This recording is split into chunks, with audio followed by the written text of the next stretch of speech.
เอาแล้วขายเป็นโลหรือขายเป็นเนี่ยใดขายเป็นโลขายเป็นโลขายเอาซวยนี้เราเอาไปตัดแห้งติบ่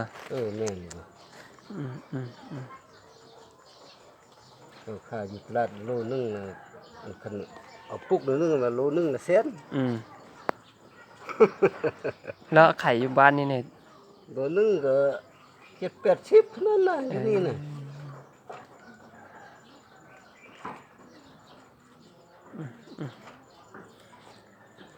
พอหลายคน ก็ได้ขายเล็กๆน้อยๆก็ดีแล้วคือใบอันนี้ปลูกขึ้นดีกี่เดบ่คือเราบอกเอาแก้นหั่นเอาโจกเอาไว้ตอกมันแก้มันเอาลมเสื้อมันตกหมดแก้นมันเอาโคนเสื้อออกเป็นท่งค่ายนี่ค่ายเป็นโลเป็นท่งโลนึงโอ้เอาแห้งนึงเลย30,000ในใกล้อันค่ายเป็นโล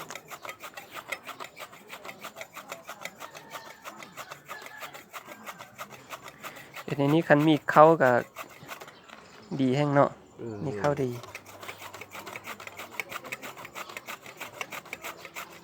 ค่ายเป็นโลนึงคิดจะเป็นท่งมันได้80-90โลนึง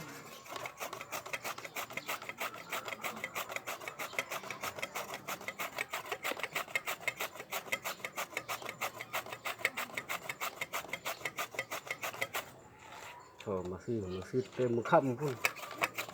ซื้อเลย คันเอ็ดได้ในนี้ก็ดีแล้ว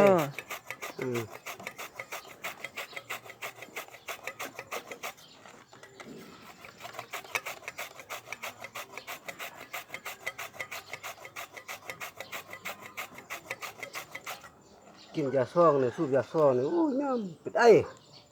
เป็นแล้วของอันบริษัทเนี่ยนั่นน่ะ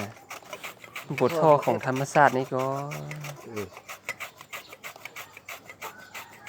อันนี้มันดีที่สุดแล้วอันนั้นมันเฮาเฮ็ดบ่ได้แล้วเฮาจึงซื้อนั่นน่ะการเฮ็ดได้อันนี้คือเหล้าเนี่ยเนาะเขาเจ้าเหล้าต้มมันยังแซ่บกว่าเหล้าอันที่เฮาซื้ออันนี้แล้วก็กินแล้วเมาแล้วมันบ่ได้เจ็บหัวหยังหั่นน่ะแล้วต้มมันน่ะ